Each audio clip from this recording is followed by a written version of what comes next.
దేవుని నామానికి మహిమ కలుగును గాక. హల్లెలూయా. ఇప్పుడు వచ్చిన అందరికీ యేసుక్రీస్తు నామములో వందనాలు చెల్లిస్తున్నాను. సమయం ఇచ్చిన దేవాది దేవునికి వందనాలు చెల్లిస్తున్నాను. దేవునికి స్తోత్రం కలుగును గాక. హల్లెలూయా. వాక్యాలను వెళదాము.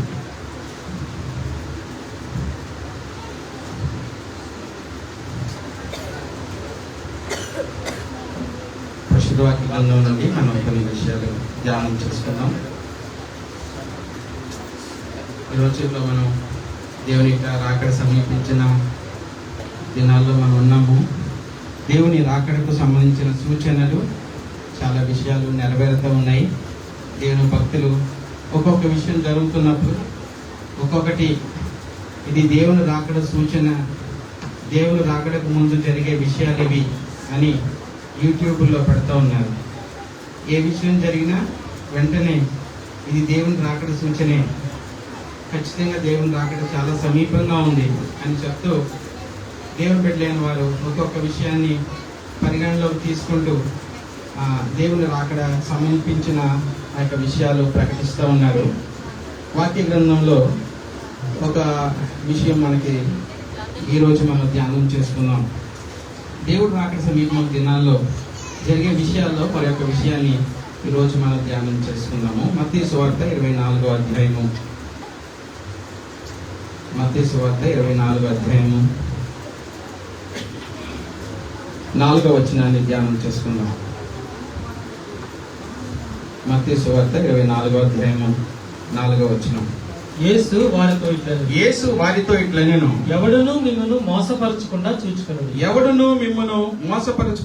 చూచుకొనుడి. దేవునికి స్తోత్రం. దేవుని రాకడ సమీప దినాల్లో ఈ భూమి మీద అనేక సూచక్రియలు జరుగుతూ ఉంటాయి. అవన్నీ కూడా దేవుని రాకడను మనకి తెలియజేస్తూ ఉంటాయి. అయితే ప్రకృతియే కాదు, మనుషులు కూడా ఒకరినొకరు మోసం చేసుకునే రోజుల్లోకి మనం వెళ్ళిపోతూ ఉన్నాం. మోసపూరితమైన మనుషులు 4వ వచనాన్ని మనం చూస్తే, యేసు వారితో ఇట్లనెను, ఎవడును మిమ్మును మోసపరచకుండా చూచుకొనుడి. దేవునికి స్తోత్రం.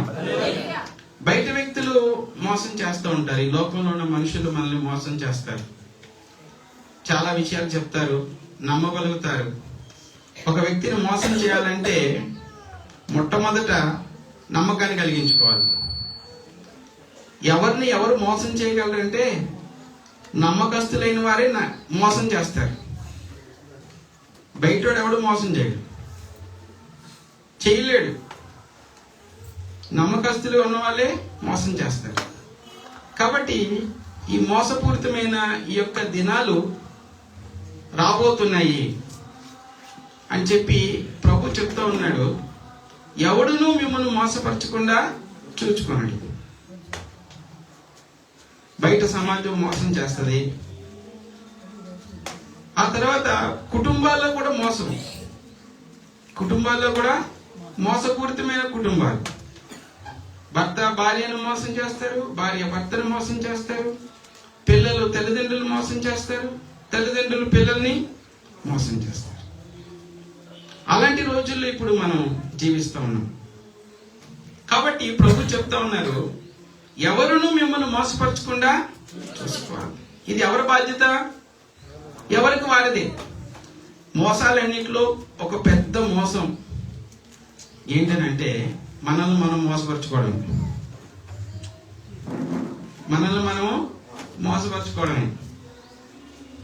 క్లాసులో కొంతమంది ఉంటారు, క్వశ్చన్ అడుగుతారు టీచర్.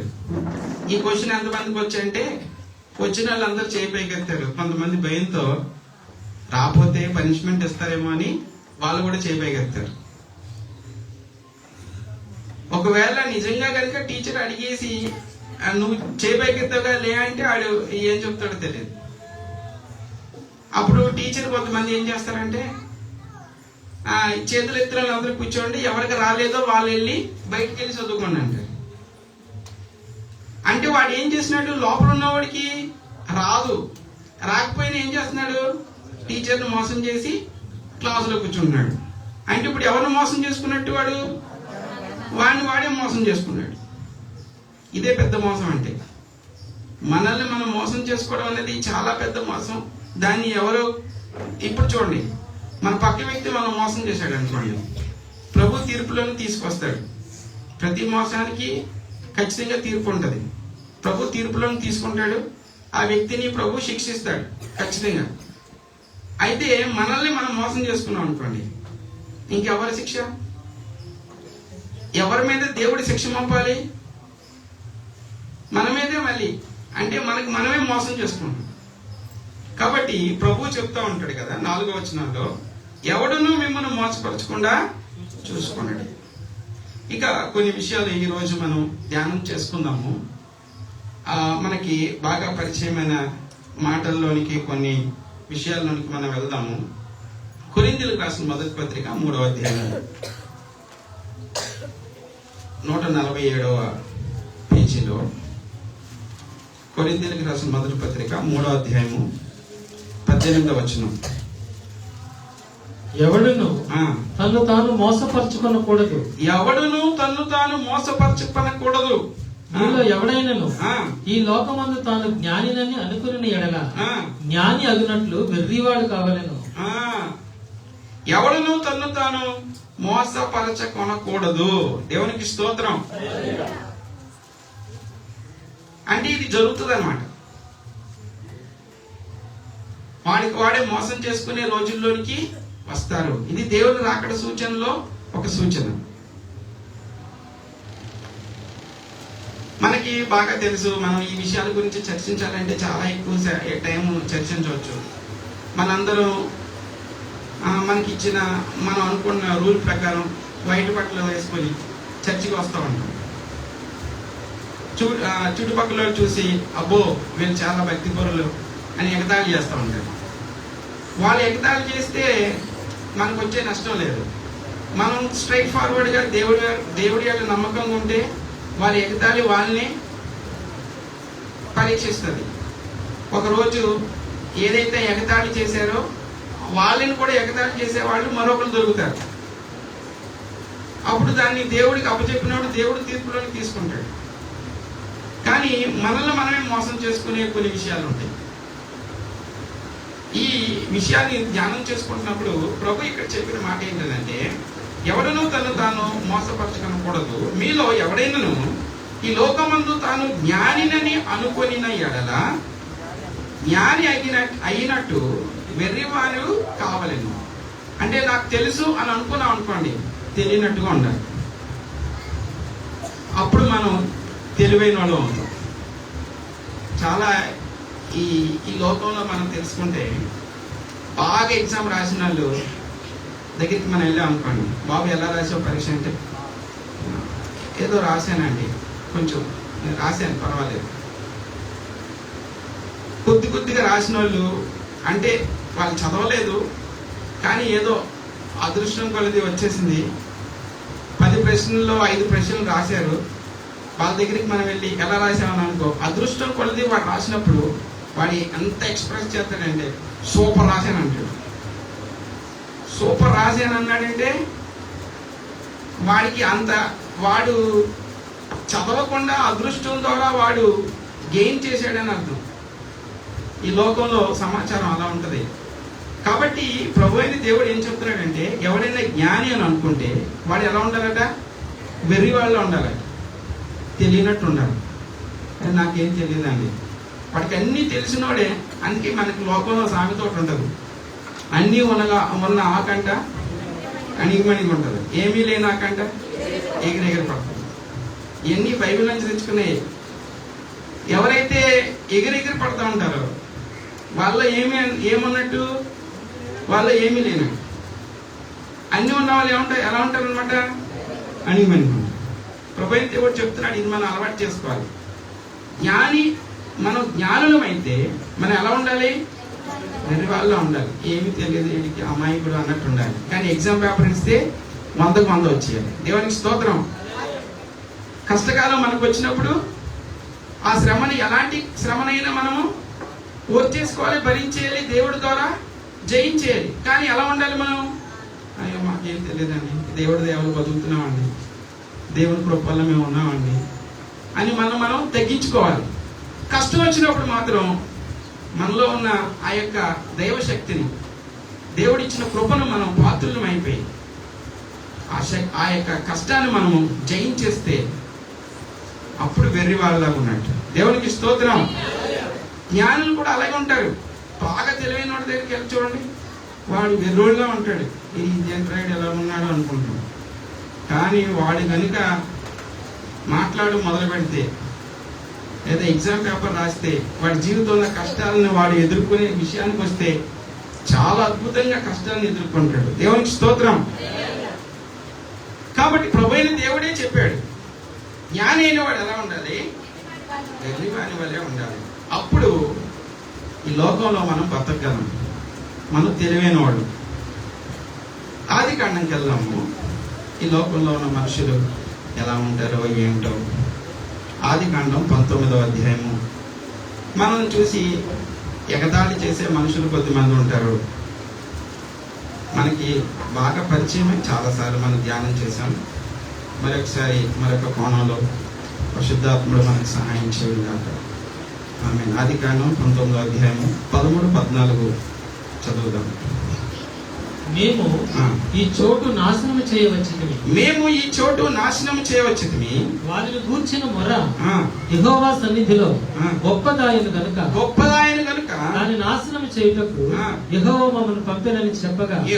మమ్మను పంపెనని చెప్పగా లోతు బయటికి వెళ్ళి తన కుమార్తెలను పెండ్లాడనై ఉన్న తన అల్లులతో మాట్లాడి లెండి, ఈ చోటు విడిచిపెట్టి రండి, యెహోవా ఈ పట్టణంను నాశనం చేయబోచున్నాడని చెప్పాను. అయితే అతడు తన అల్లుల దృష్టికి ఎగతాళి చేయవని వలె ఉండేను. దేవునికి స్తోత్రం. ఎగతాళి చేసేవాడు. బ్యాచ్ ఉంటారు కొద్దిమంది, దేవుని పెట్టలేని వారిని ఎగతాళి చేసి, మనం లాస్ట్ వాక్యం విన్నాం, గొర్రెలు అని పిలుస్తారని. కాబట్టి ఎగతాళి గ్రూపు ఒకటి ఉంటది ఖచ్చితంగా. ఎగతాళి ఏ వ్యక్తి అయినా మనల్ని ఎగతాళి చేస్తున్నాడంటే మనం రక్షించబడే వారిలో మనం ఉన్నామని అర్థం. దేవునికి స్తోత్రం. దేవునికి రాకడ కొరకు మనం సిద్ధపడుతున్న ఆ క్రమంలో, దేవుని కొరకు మనం జీవిస్తున్న ఆ క్రమంలో ఏ వ్యక్తి అయినా మనం చూసి ఎగతాళిగా నవ్వాడు, అరే ఈ యేసు ప్రభు పెట్టంట అని ఎగతాళిగా నవ్వితే, పరలోకంలో ప్రభు నీ కొరకు స్థలము సిద్ధపరిచాడు, నువ్వు పరలోకానికి సంబంధించిన వ్యక్తివి. దేవునికి స్తోత్రం. అందుకే దేవుని బిడ్డలు ఇక్కడ ఈ దేవుని బిడ్డలైన వారు ఈ యొక్క ప్రపంచంలో ఉన్న వారికి ఎలా కనబడతారు? వెర్రివారు వలె, ఎగతాళికి కారణంగా. కానీ మనం దేవుని యొక్క రాజ్య వారసులం. దేవునికి స్తోత్రం. ఎక్కిరించిన వాడు ఏమైపోయాడు? ఎగతాళి చేసిన వాడు ఏమైపోయాడు? చివరికి అగ్నిగంధకాల చేత కాల్చబడ్డాడు. ఈ సువార్తను తీసుకొచ్చిన వ్యక్తులు ఎవరు? సాక్షాత్తు దేవుడే. సొదొమ కుమారుని నాశనం చేయడానికి పరలోకం నుండి భూమి మీదకి తన దూతలను పంపించాడు. ఆయనే దిగి వచ్చాడు. ఒక విషయం చెప్తాను చూడండి. చంద్రబాబు నాయుడు గారు ఎవరైనా వ్యక్తిని పంపించి ఇది నా మాటగా చెప్పు అన్నారు అనుకోండి, అక్కడికి వచ్చి పలికిన మాట ఎవరి మాట? సీఎం మాటే. వచ్చిన వ్యక్తి మాట కాదు. ఆ మాటలో అంత ప్రభావం ఉన్నది. దేవునికి స్తోత్రం. దేవుని సేవకు లేని వారు ఎక్కడైనా ఒక మూల దేవుని సువార్త ప్రకటిస్తూ ఉంటే, ప్రకటించే వ్యక్తిని కనుక వారు ఎవరైనా ఏమైనా అన్నా కొట్టినా, అది ఎవరిని అన్నట్టు, ఎవరిని కొట్టినట్టు? దేవుని కొట్టినట్టే. ఈ ప్రకటించే వ్యక్తికి దేవుని యొక్క రాజ్యంలో బహుమానాలు పెరుగుతూ ఉంటాయి. దేవునికి స్తోత్రం. ఎవరి నిమిత్తం ఈయన హింసించబడుతున్నాడు? క్రీస్తు కొరకు. కాబట్టి వీళ్ళు రక్షించబడడానికి ప్రయాణం అవుతున్న ఆ దారిలో, సొదొమ గొమొర్రా నుండి తప్పించబడుతున్న క్రమంలో అల్లుళ్ళు ఏమన్నారు? ఎగతాళి చేశారు, ఎక్కిరింతలు చేశారు. వాళ్ళు నమ్మలేదు, విశ్వసించలేదు. ప్రభు ఇచ్చే ఆ యొక్క తీర్పును గురించి వారు ఏమాత్రము నమ్మలేదు, విశ్వసించలేదు. ఇంకా గొప్ప మాట ఏం చెప్పాలంటే, సువార్త ప్రకటించిన లేదా దేవుని యొక్క మాటలు చెప్పిన తన యొక్క మామగా అవబడుతున్న వ్యక్తి మాట కూడా వినలేదు, అతన్ని కూడా నమ్మలేదు.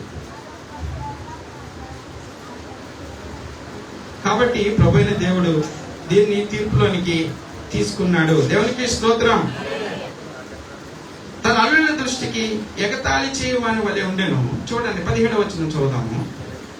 ఆ దూతలు వారిని వెలుపలికి తీసుకుని వచ్చిన తరువాత ఆయన, నీ ప్రాణమును దక్కించుకున్నట్లు పారిపోము, నీ ప్రాణమును దక్కించుకున్నట్లు పారిపోము, నీ వెనుక చూడకము, వెనుక చూడకము, ఈ మైదానంలో ఎక్కడనూ నిలవక, ఈ మైదానంలో ఎక్కడనూ నిలవక, నీవు నశించిపోకుండా ఆ పర్వతమునకు పారిపోమని చెప్పగా, పర్వతమునకు పారిపోమని చెప్పగా. దేవునికి స్తోత్రం. కొద్దిమంది కష్టం నుండి పారిపోమని చెప్తే అక్కడ నిలిచిపోయారు. కొంతమంది పారిపోయారు. పారిపోయిన వ్యక్తుల్ని, పాపం నుండి పారిపోయిన వ్యక్తుల్ని ప్రభు ఆ దేశానికి ప్రదానం చేశాడు. దేవునికి స్తోత్రం. ప్రభు అయిన దేవుడు చెప్పాడు కదా, నువ్వు పాపం చేయవద్దు, పాపం నుండి నువ్వు పారిపో. ఇక్కడ కూడా ప్రభు చెప్తున్నాడు, దేవుని తీర్పు అక్కడికి రాబోతుంది, నువ్వు అక్కడి నుండి పారిపో. నిలిస్తే మాత్రం కష్టం.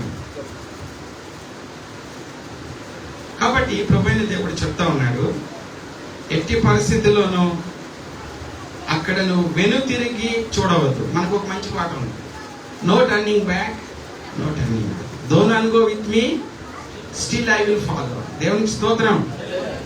Don't none go with me, still I will follow. ఎవరు నాతో రాకపోయినా నేను మాత్రం వెంబడించు. దేవునికి స్తోత్రం. నేను అనుకుంటున్నాను లోతు గారికి ఈ పాట తెలిసేమో, లోతు గారికి ఈ పాట తెలిసేమో. ఇప్పుడు ప్రభు మనకి ఈ కాలంలో కూడా దాన్ని బయలుపరిచాడు. No turning back, no turning back.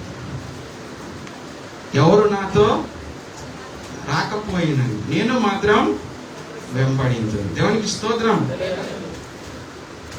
ఏ కీబోర్డ్ ప్లేయర్స్ ఎక్కడ ఒకసారి పడదు.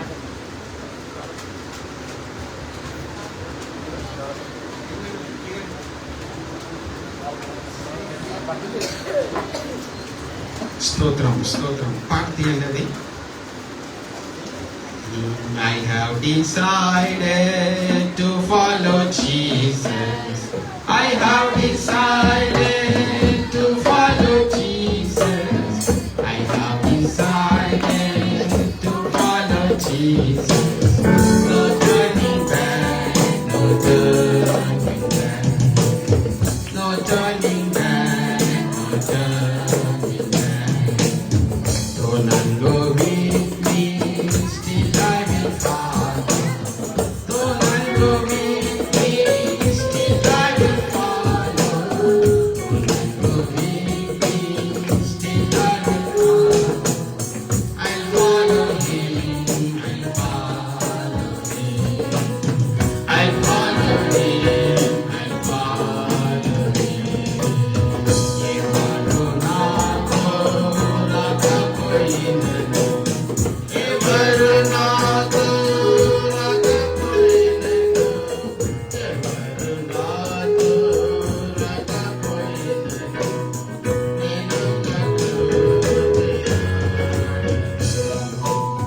nenu the one behind me, the cross before me. The one behind me, the cross before me. The one behind me, the cross before me. No turning back, no turning back. No turning back, no turning back. దేవుని స్తోత్రం తెలుసా? లోతు గారు ఈ పాట పాడుకుంటూ వెళ్ళిపోతున్నాడు. దేవుని దూతలు ఆయన చేతులు పట్టుకుని వెళ్ళిపోతుంటే లోతు గారు ఈ పాట పాడుకుంటూ వెళ్ళిపోతున్నాడు. వెనక్కి తిరిగి చూడలేదు. ఆగిపోయిన వ్యక్తి ఒకరు ఉన్నారు. ఆగిపోయిన వ్యక్తి ఒకరు ఉన్నారు. భార్య గురించి ఆగాడా? ఆగలేదు. దేవునికి స్తోత్రం. ఇది విశ్వాస జీవితంలో మనందరం తెలుసుకోవాల్సిన ఒక గొప్ప విషయం. ఎంత గొప్ప విషయం అంటే, ట్రైన్ కోసం రైల్వే స్టేషన్కి వెళ్తాము. మన వాళ్ళు కొంతమంది ఇంకా రారు, ట్రైన్ వచ్చేస్తుంది.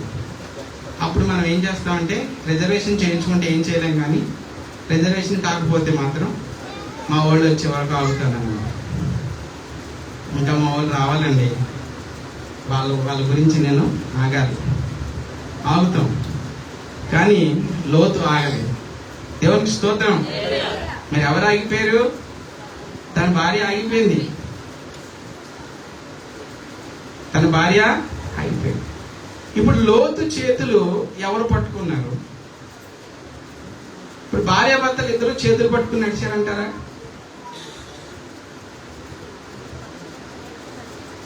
ఎవరి చేతులు ఎవరు పట్టుకున్నారు? లోతు చేతులు ఎవరి చేతులు ఉన్నాయి? దేవుని చేతిలో ఉన్నాయి. దేవునికి స్తోత్రం. అందుకనే లోతు వెనక్కి తిరిగి చూడలేదు. ఒకవేళ కనుక లోతు భార్య చెయ్యి కనుక లోతు పట్టుకుని ఉంటే, లోతు భార్య ఎప్పుడైతే వెనక్కి తిరిగి ఆగిపోయిందో, స్టక్ అయిపోయిందో, 2-3 సార్లు లాగుతాడు, రావట్లేదు. అప్పుడు లోతు కూడా ఏం చేస్తాడు? అరే నువ్వు ఎందుకు రావట్లేదని వెనక్కి తిరిగి చూస్తాడు. అప్పుడు ఏమవుతుంది? లోతు కూడా ఉప్పు స్తంభం అయిపో. ఇప్పుడు మనం ఎవరు చేయబట్టుకోవాలి? దేవుని చేయబట్టుకోవాలి. దేవునికి స్తోత్రం. మన ఇంట్లో ఎవరి చేతులు పట్టుకుని మనం దేవుని రాజ్యానికి వెళ్ళలేము. ఎవరి రక్షణ వారిదే. ఎవరి రక్షణ వారిదే. కాబట్టి ఇక ఉదయకాల సమయంలో మనం దేవుని వైపే చూడాలి. లోతు తన భార్య గురించి ఎట్టి పరిస్థితుల్లో వెనక్కి చూడలేదు. పోనీ తన కుమార్తెలు చూసారా? అమ్మ రావట్లేదని వెనక్కి చూసారా? వాళ్ళు కూడా చూడలేదు.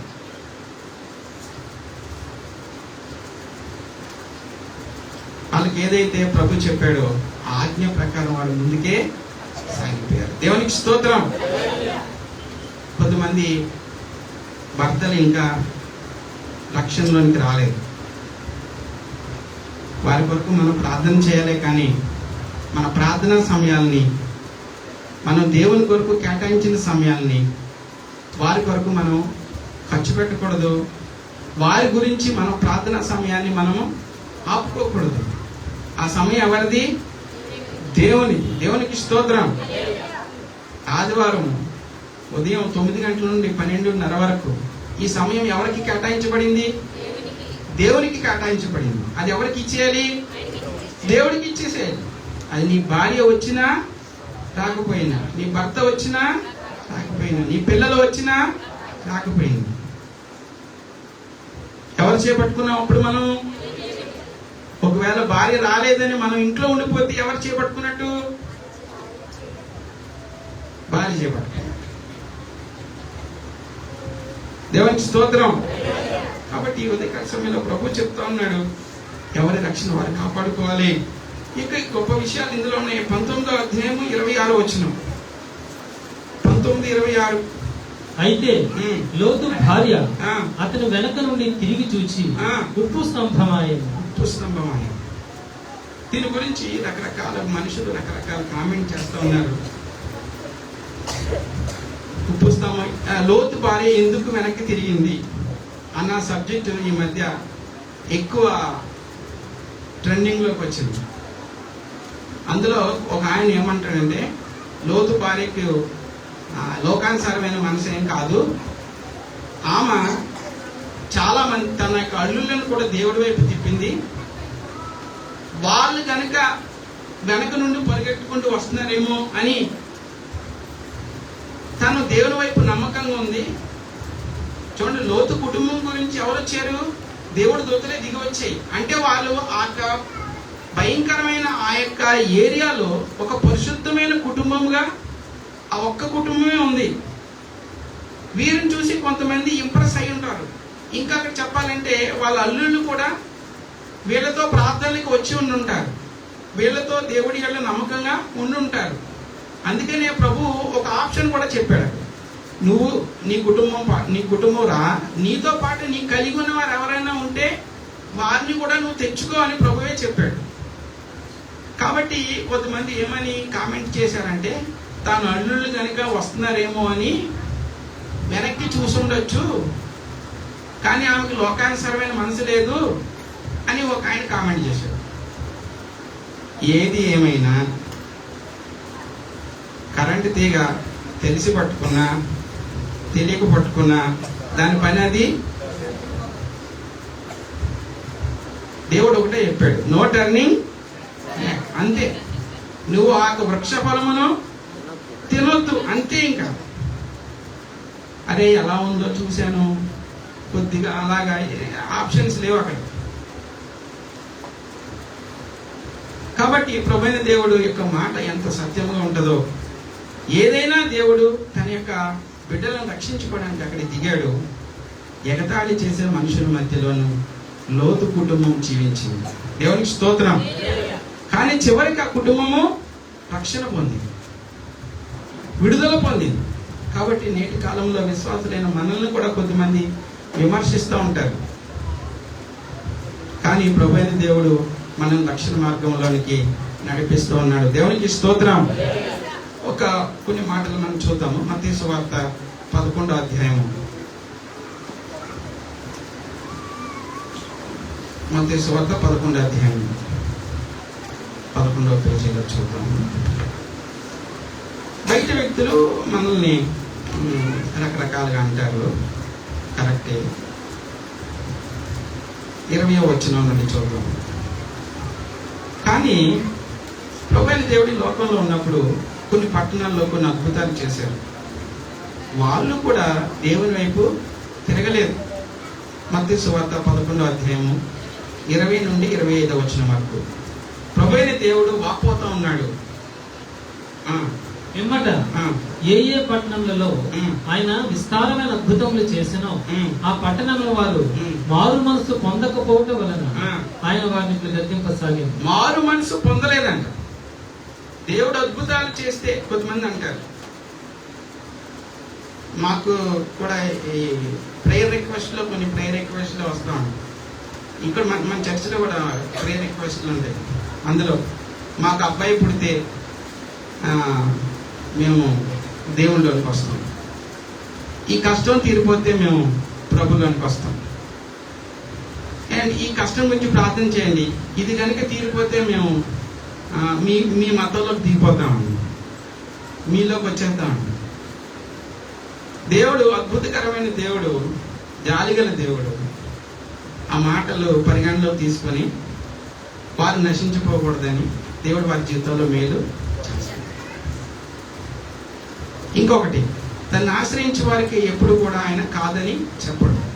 ప్రార్థన ఆలకించేవాడు సర్వశరీరులు నీ వద్దకు వచ్చాడు.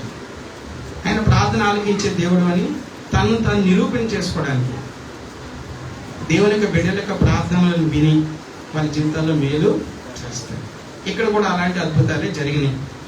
చూద్దాం, 20 నుండి 25 వరకు చదువుతాం. పిమ్మట ఏ ఏ పట్టణంలో ఆయన విస్తారమైన అద్భుతములు చేసినో ఆ పట్టణముల వారు మారు మనసు పొందకపోవడం వలన ఆయన వారిని గద్దింపసాగారు.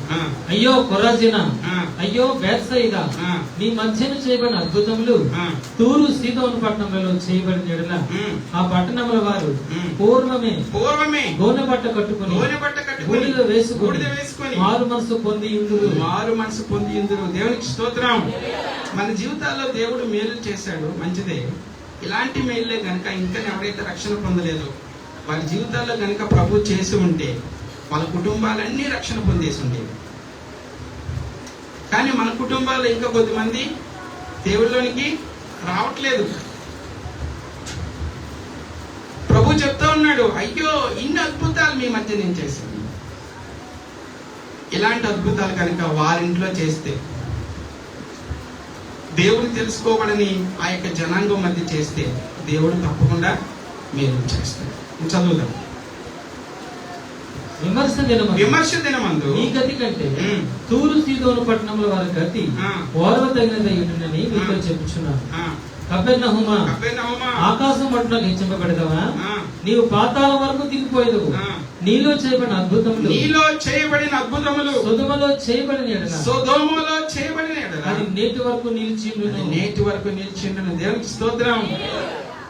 నిజంగా సొదొమ గొమొర్రా నాశనం చేసే ముందే గనుక ఆ యొక్క దేవుని యొక్క దైవజనులు అక్కడికి వచ్చి ఆ వీధిలో నుంచుని దేవుని యొక్క మహత్కార్యాలు, అద్భుతాలు, ఒక 2-3 సూచనలు గనక ఆ దేవదూతలే చేసేసి ఉంటే సొదొమ గొమొర్రాలో ఉన్న ప్రజలందరూ గోరుపెట్ట కట్టుకుందరంట. వారు మారు మనసు పొందుదురంట. కానీ వాళ్ళకి ఇవ్వలేని గొప్ప అద్భుతము ప్రభు మన జీవితాల్లో చేశారు. దేవునికి స్తోత్రం. ఈ లోకంలో చాలా డబ్బున్న వాళ్ళు, గొప్పవారు, పేరు ప్రఖ్యాతులు పొందిన వాళ్ళు, ఇంకా అనేక మంది చేత పొగడబడుతున్న వాళ్ళు, వారికి హృదయ నేత్రం ఇంకా తెరవబడలేదు. యేసుప్రభువే దేవుడని ఇంకా వారు తెలుసుకోలేకపోతున్నారు. కొంతమంది ఉన్నారు బైబిలే చదువుతారు కానీ బైబిల్ నమ్మరు. కొంతమంది బైబిల్ విమర్శ కోసం చదువుతున్నారు, విమర్శించడానికి, బైబిల్లో తప్పులు పట్టుకుందామని. ఎంత బాధకరమైన విషయం అంటే చేతిలో బైబిల్ ఉన్నా వాళ్ళు పరలోక రాజ్యము లేదు. ఎంత భయంకరం. చేతిలో బైబిల్ ఉంది, వాళ్ళకి పరలోక రాజ్యము లేదు.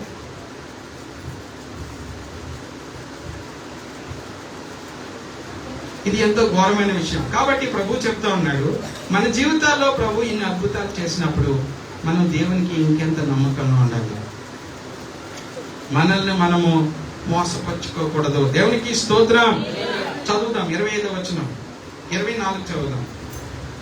విమర్శ దినమందు నీ గతి కంటే నీ గతి సొదొమ దేశపు వారి గతి ఓర్వతగినదై ఉండునని నీతో చెప్పుచున్నాను. దేవునికి స్తోత్రం.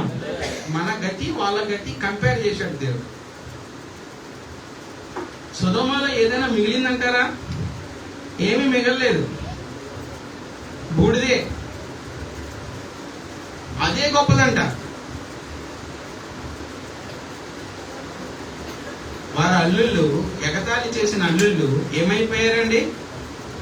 బూడిదైపోయారు. మనం కోరుకోవట్లేదు కానీ ఇంకను దేవుని బిడ్డలను హింసించేవాళ్ళు, బాధ పెట్టేవాళ్ళు, ఎగతాళి చేసేవాళ్ళు, విమర్శ దినంలో వాళ్ళ గతి బహు భయంకరం. వారు మారు మనసు పొందాలని మనం కోరుకోవాలి. దేవునికి స్తోత్రం. దీన్ని బట్టి తిమోతి రాసిన మొదటి పత్రిక 192వ పేజీలో ఈ విషయాలని నేను మన పీవైకేఎస్ గ్రూప్లో సెండ్ చేశాను. రెఫరెన్స్ మీకు కావాలంటే చూడొచ్చు. తిమోతి రాసిన మొదటి పత్రిక 4వ అధ్యాయం 16వ వచనం, 192వ పేజీ. నిన్ను గూర్చి నీ బోధను గూర్చి జాగ్రత్త కలిగి ఉండుము, వీటిలో నిలుకడగా ఉండుము. నీవిలాగ చేసి నిన్నును నీ బోధ వినువారిని రక్షించుకుందు. దేవునికి స్తోత్రం. నిన్ను గూర్చి నీ బోధన గూర్చి జాగ్రత్తగా ఉండుము, వీటిలో నిలకడగా ఉండుము. నీవిలాగు చేసి నిన్నును నీ బోధ వినివారిని రక్షించుకుందు. దేవునికి స్తోత్రం. మనం ఈ బోధలో మనం నిలిచి ఉంటే, ఈ బోధలో మనము నిలకడగా ఉంటే అప్పుడు మనం రక్షించబడతాం. దేవునికి స్తోత్రం. కాబట్టి దేవుని సేవకులైన వారు ఖచ్చితంగా బోధించాలి అని చెప్పి దేవుని వాక్యం చెప్తోంది. బోధన గురించి జాగ్రత్తగా ఉండాలి, నిలకడగా ఉండాలి, అప్పుడు రక్షించబడతాం. దేవునికి స్తోత్రం. కుండీలో ఒక మొక్క వేయాలి. రోజు ఒకసారి ఆ మొక్కని ఇలా పైకి తీసి మళ్ళీ ఆ కుండీలో మొక్కను పెట్టేసి, నిలకడ లేదు నేను చెప్పేది, ఇంకో కుండీలో వేసి 2 రోజులు అయిన తర్వాత మళ్ళీ ఆ మొక్కను తీసి మళ్ళీ ఇంకో కుండీలో వేసి 3 రోజులు అయిన తర్వాత మొక్కను తీసి మరొక కుండీలో వేసి ఆ మొక్క బతుకుతుందా?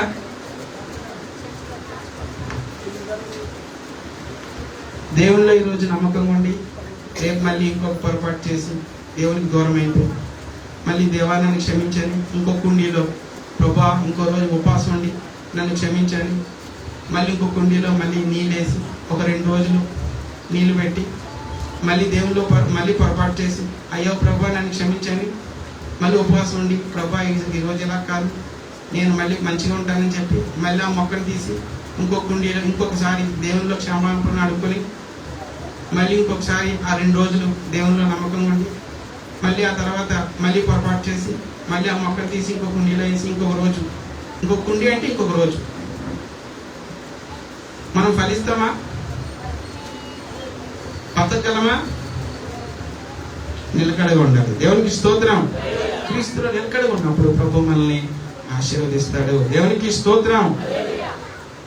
ఫిలిప్పీలకు రాసిన పత్రిక 179వ పేజీ. 179వ పేజీ. ఫిలిప్పీలకు రాసిన పత్రిక 2వ అధ్యాయము 12వ వచనం.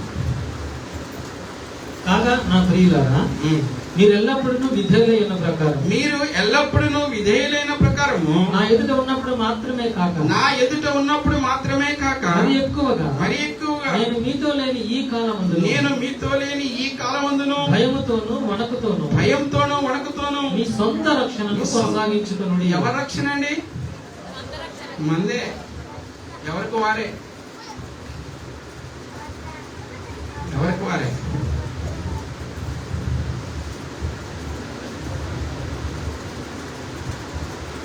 ఒక ఆయన దేవుడిని నమ్ముకొని, అమ్మ నువ్వు దేవుడిని నమ్ముకో అంటే ఆవిడ చెప్పిందంట, నువ్వు దేవుడిని నమ్ముకుని బాగా భక్తిపరుడు అయిపో, ఎప్పుడు నీ పక్కనే నేను ఉంటాను, దేవుడు రాకల్లో ఎత్తపడిపోయేటప్పుడు నీ కాలు పట్టేసుకుంటాను నేను, అప్పుడు నీతో పాటే పరలోకానికి వచ్చేస్తాను. అవుతుందండి? అవదు.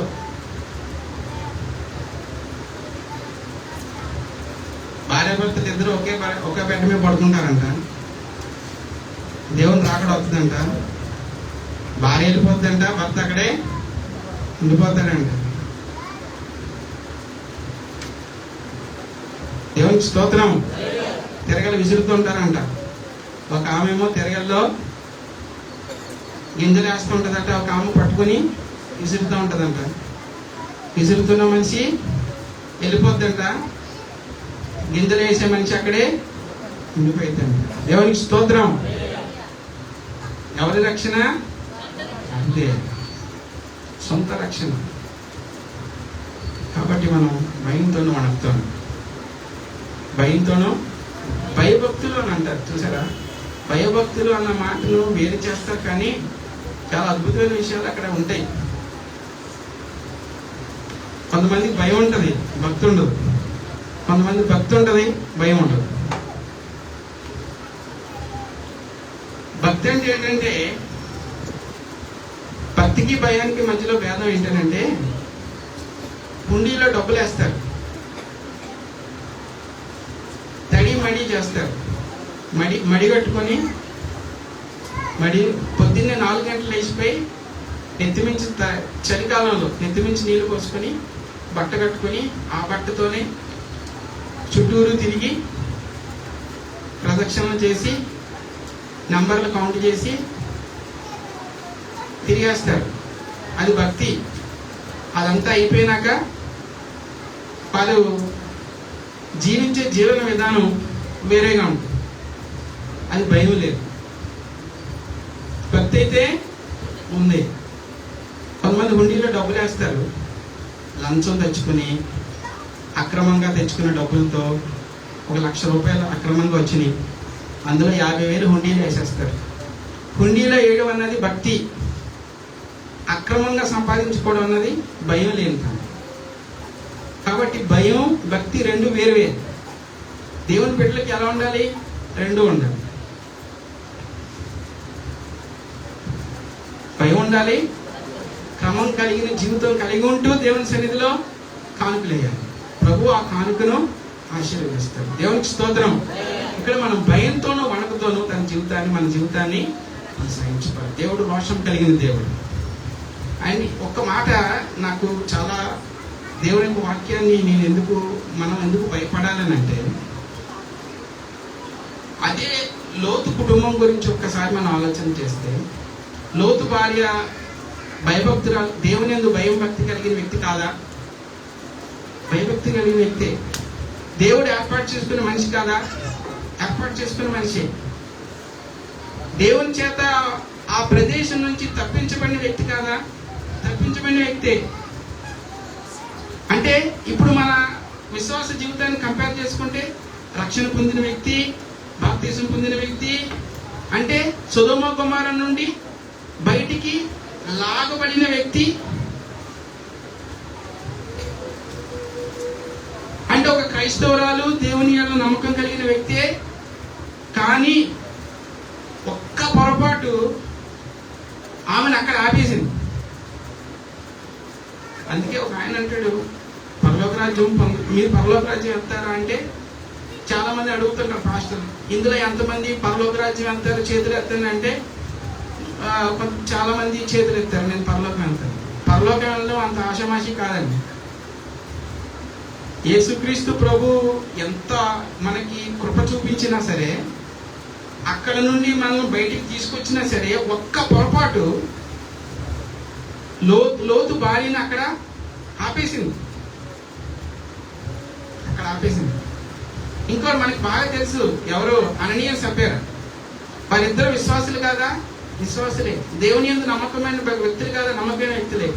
పొలం అమ్మాలని ఆలోచన వచ్చిందంటే దేవుని కొరకు కొంత డబ్బు ఇచ్చే మనస్తత్వం కలిగిన వ్యక్తులే. దేవునికి సహాయం, దేవుని సన్నిధిలోకి డబ్బులు ఇవ్వాలన్న ఆలోచన కలిగిన వ్యక్తులే.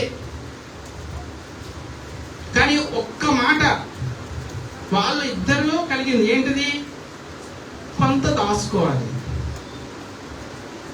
ఆ కొంత దాచుకోవాలన్న విషయం వల్ల వాళ్ళిద్దరు ఏమైపోయారు?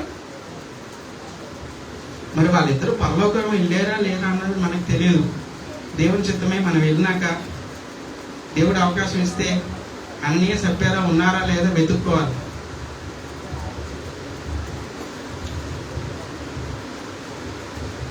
ఒక్క మాటే అపోస్తలుల పాదాల దగ్గర పడి చచ్చిపోయారు. బైబిల్లో అలాంటి చాలా విషయాలు ఉంటాయి. ఒక్క విషయం వల్ల అప్పటి వరకు వాళ్ళకి 100కి 100 మార్కులే. ఒక్క విషయం వల్ల తప్పిపోయినాం. వాక్యాలకు మనం వెళ్దాము. మత్తయి సువార్త 24వ అధ్యాయం 14వ వచనం.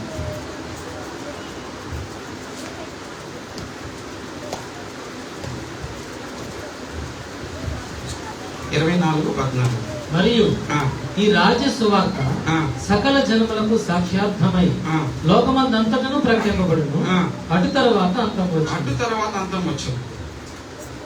కాబట్టి అంతం ఎప్పుడు వస్తుంది? చాలా మంది అంటారు సూచనలు జరిగిపోతున్నాయి. సునీత విలియమ్స్ ఆ పైనకి వెళ్ళి ఆమె చూసింది ఏరియా ఎవరో ఉన్నారట, మనుషులు ఉన్నారట, భూగ్రహం మీదకి వచ్చేస్తారట. లేవిథియాన్ అంట, అది ఏదో ఉందంట జంతువు, అది భూమి మీదకి వచ్చేస్తుందట, భూమి నాశనం చేసేస్తుందట. కొన్ని చోట్ల నదులు ఎర్రగా మారిపోతున్నాయి, వీడియోలు వస్తున్నాయి. దేవుని రాకడ సూచనల్లో కొన్ని నెరవేరిపోతున్నాయి. కాబట్టి ఎప్పుడైనా మనకి బాగా తెలిసిన విషయం, బస్సు వచ్చి బస్ స్టాండ్కి మనం వెళ్ళినా, మన ఇంటికి బస్సు వచ్చినా ఎక్కాల్సిందే, తప్పదు. దేవుని రాకడ వరకు మనం ఉండగలిగితే దేవుని స్తోత్రం. లేదు మన సమయం అయిపోతే దానికి దేవుని స్తోత్రమే. అపోస్తలులు పిలువబడిన వారు దేవుని రాకడ కొరకు ఎదురు చూశారు. దేవునికి స్తోత్రం. సజీవులమే నిల్చుండు మనము ఆయనతో కూడా అక్కడికి వెళ్ళిపోతాం అంటాడు అపోస్తలుడైన పౌలు. అప్పుడు కూడా ఆయన దేవుని రాకడ కొరకు ఎదురు చూచిన వ్యక్తే. దేవునికి స్తోత్రం. తిమోతి రాసిన మొదటి పత్రిక 194వ పేజీ. ఇక్కడ ఒక విషయం ఉంటుంది, కొంచెం. తిమోతి రాసిన మొదటి పత్రిక 2వ అధ్యాయము 14వ పేజీ, 14వ వచనం, 194వ పేజీ.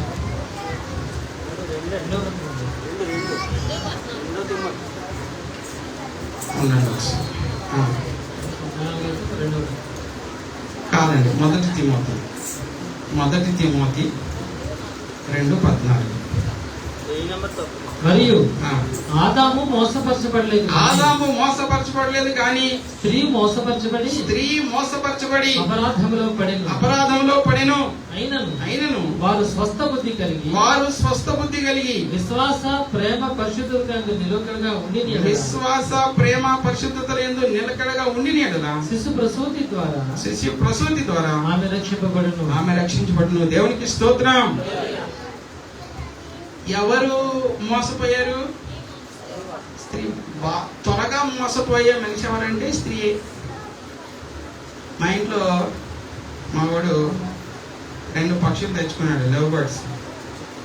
అవి వాటికి మేత వేస్తూ ఉంటాం అప్పుడప్పుడు. నేను ఏదైనా కొత్తది నేను తీసుకొచ్చి అక్కడ పెడితే ఆ 2 బర్డ్స్లో ఏది ఫీమేల్లో ఏది మేలో మాకు అంతకు తెలియట్లేదు. నేనేమంటానంటే ఏదైనా ఫస్ట్ మేత పెట్టినప్పుడు ఏ బర్డ్ అయితే ముందు వచ్చి టేస్ట్ చేస్తుందో అదే ఫీమేల్ అంటుంది. ఎందుకని? ఎవరు ఫస్ట్ మోసపోయారు? స్త్రీ మోసపోయింది.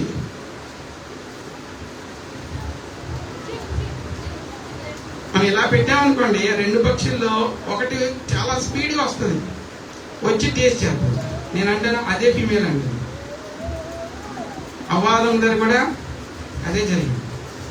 కాబట్టి పరిశుద్ధ వాక్య గ్రంథం చెప్తా ఉంది, ఏమని చెప్తా ఉన్నారు? ఆదాము మోసపరచబడలేదు కానీ స్త్రీ మోసపరచబడి అపరాధంలో పడింది. దేవునికి స్తోత్రం. కాబట్టి మన జీవితాల్లో మోసం జరుగుతుంటది. కానీ ఆదాము గారు అవ్వమ్మ కోసం ప్రార్థన చేశారు. ఆదాము గారు అవ్వమ్మ కోసం ప్రార్థన చేశారు. దేవుని సన్నిధిలో అడిగారు. అడిగితే ప్రభువైన దేవుడు అవ్వమ్మని క్షమించాడు. క్షమించడం ద్వారా వాళ్ళు బ్రతికారు. వారి కొరకు ఒక బలి అక్కడ దేవుడే చేశాడు. క్షమాపణ ఆదాము గారు అడిగారు కాబట్టి దేవుడు అక్కడ ఒక బలి చేసి అవ్వ ఆదాముని అక్కడ ఏదేంలో ఉండకుండా శిక్ష ఫలితంగా ఏదేని తోట నుండి బయటికి పంపించేశాడు. లేదంటే దేవుని వాక్కు ఖచ్చితంగా నెరవేరాలంటే తినమున చచ్చదు అన్నప్పుడు అవ్వమ్మ తినిన వెంటనే అవ్వమ్మ అక్కడ పడి చచ్చిపోవాలి. అవ్వ ఆదాముకి ఇచ్చే అంత వరకు టైం అవ్వకూడదు. ఎందుకని? అపోస్తుల కార్యాల్లో ఆమె ఏం చేసింది? ఇంతకే అమ్మితవా అంటే ఇంతకే అమ్మానంటే ఆమె ఏమైంది? అక్కడ అపోస్తుల పాదాల దగ్గర పడి చచ్చింది. అలాగే అవ్వమ్మ గారు కూడా నిశ్చయంగా నువ్వు చచ్చేది అన్నప్పుడు అక్కడ చచ్చిపోవాల్సిందే. కానీ ఆదాము గారు ఏం చేశారండి? ప్రార్థన చేశారు. శిశు ప్రసూతి ద్వారా ఆమె రక్షించబడింది. దేవునికి స్తోత్రం. కాబట్టి మన ఇళ్లల్లో ఎవరైనా పొరపాట్లు చేస్తున్నప్పుడు, తప్పిదం చేస్తున్నప్పుడు, అవ్వమ్మలాగా మోసపోయినప్పుడు మనం వారి వరకు ప్రార్థన చేయాలి. దేవునికి స్తోత్రం. శిశు ప్రసూతి ద్వారా వాళ్ళని మనము రక్షించుకోవాలి. ప్రభువైన దేవుడు మనకి ఆ గొప్ప అవకాశం ఇచ్చాడు. దేవునికి స్తోత్రం. యాకోబు పత్రిక 210వ పేజీలో ఉంది. యాకోబు పత్రిక 1వ అధ్యాయం 26వ వచనం. ఎవడైనను నోటికి కళ్ళెము పెట్టుకొనక తన హృదయమును మోసపరచుకొనుచు భక్తి గలవాడినని అనుకొని ఎడల వాని భక్తి వ్యర్థమే. దేవునికి స్తోత్రం. ఏం పెట్టుకోవాలటండి? ఎవరికి కళ్ళెం పెడతారు? కుర్రాలకి కళ్ళెం పెడతారు. ఎవరికి కళ్ళెం పెడతారు? గుర్రానికి కళ్ళెం పెడతారు. అవి ఇటు అటు తిరుగుతాయి. బుద్ధి జ్ఞానము లేని కంచర గాడిద వలె అని ప్రభువైన దేవుడు చెప్తాడు. సో మనం ఏం చేయాలంట? మన నోటికి కళ్ళెం పెట్టుకోవాలి. కళ్ళెం పెట్టుకుంటే అప్పుడు మనము భక్తి గలవారం అవుతాం. చూడండి, ఎవడైనా నోటికి కళ్ళెము పెట్టుకొనక అంటే మనందరి నోటికి కళ్ళెం ఉండాల్సిందే. మనం వేసుకోవాల్సిన, మనం ధరించాల్సిన ఒక విషయాల్లో ఇదొకటి. విశ్వాసమైన మనకి మన నోటికి కళ్ళెం ఉండాలి. ఏది పడితే అది మాట్లాడకూడదు. కళ్ళెం పెట్టుకొనక తన హృదయమును మోసపరచుకొనుచు భక్తి గలవాడినని అనుకుని ఎడల అందుకే ఇందాక మనం చెప్పుకున్నాం, అన్నీ ఉన్న నాకు అణిగిమణి, ఏమీ లే నాకు. భక్తి ఉన్నా ఏం చేయాలి? అయ్యా నేను పాపనయ్యా, నన్ను క్షమించు. దేవుడు ఇద్దరు వెళ్ళారు ప్రార్థన చేయడానికి, మనకు అందరికీ తెలుసు. ఆకాశం వైపు కన్నులెత్తుడికైనాను ధైర్యం చాలా కాదు. దేవుడు ఆ వ్యక్తి యొక్క ప్రార్థనను అంగీకరించాడు. దేవునికి స్తోత్రం. మనల్ని మనం తగ్గించుకున్నప్పుడు ప్రభు మనల్ని హెచ్చిస్తాడు. కాబట్టి మనం మన నోటికి కండం పెట్టుకోవాలి. లాస్ట్ వెర్స్కి వెళ్దాము. ప్రకటన గ్రంథం 20వ అధ్యాయము 10వ వచనం.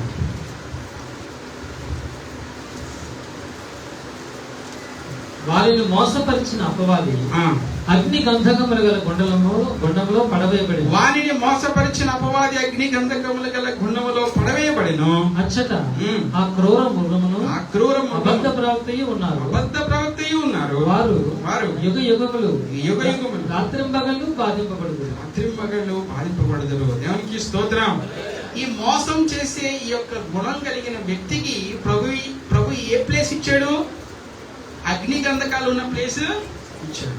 కాబట్టి మనల్ని మనం మోసం చేసుకోవద్దు, మన కుటుంబీకులు మోసం చేయొద్దు, ఎవరిని మనం మోసం చేయొద్దు. మోసం చేసే వాళ్ళకి ప్రభు ఇచ్చిన ప్లేస్ ఏంటి? అగ్ని గంధకాలు ఉన్న ప్లేస్. అక్కడ ఎవడుంటాడు? మోసమునకు అబద్ధమునకు జనకుడు, మోసం చేసేవాడు. వారిని మోసపరిచిన అపవాది, అవాదముని మోసపరిచిన, అక్కడి నుండి మోసం చేసిన అపవాదికి అగ్ని గంధకములు గల గుండము, అచ్చట క్రూర మృగము. దీని గురించే చాలా ఎక్కువ మంది మాట్లాడుతున్నారు. అబద్ధ ప్రవక్తయు అక్కడ ఉంటాడండి. కాబట్టి మనం యుగ యుగములు రాత్రి మగలు వారు బాధించబడతారు. మనకి ఇవ్వబడిన ప్లేసు దేవుని యొక్క రాజ్యము, నిత్య జీవము. దేవునికి స్తోత్రం. కాబట్టి మనము ఈ ఉదయకాల సమయంలో ఫస్ట్ వెర్స్ ఏమని మనం తెలుసుకున్నాం? మత్తయి సువార్త 24వ అధ్యాయము 14వ వచనం. ఎవడును మిమ్మును అత్యధికంగా మోసం చేసేవాడు ఎవడు? సాతాను. వాడికి మనం ప్లేస్ ఇవ్వద్దు. వాడి ప్లేస్ మనకి తెలుసు, అగ్ని గంధకాలు ఉన్న ప్లేసు. కాబట్టి మనం దేవుని రాకడ కొరకు సిద్ధపడదాం. మనల్ని మనం మోసం చేసుకోవద్దు, మన కుటుంబాలని మనము మోసం చేయొద్దు. ప్రభు రాకడ కొరకు మనం సిద్ధపడదాం. అట్టి కృపా ప్రభు అయిన దేవుడు మనందరికీ దయచేయను గాక.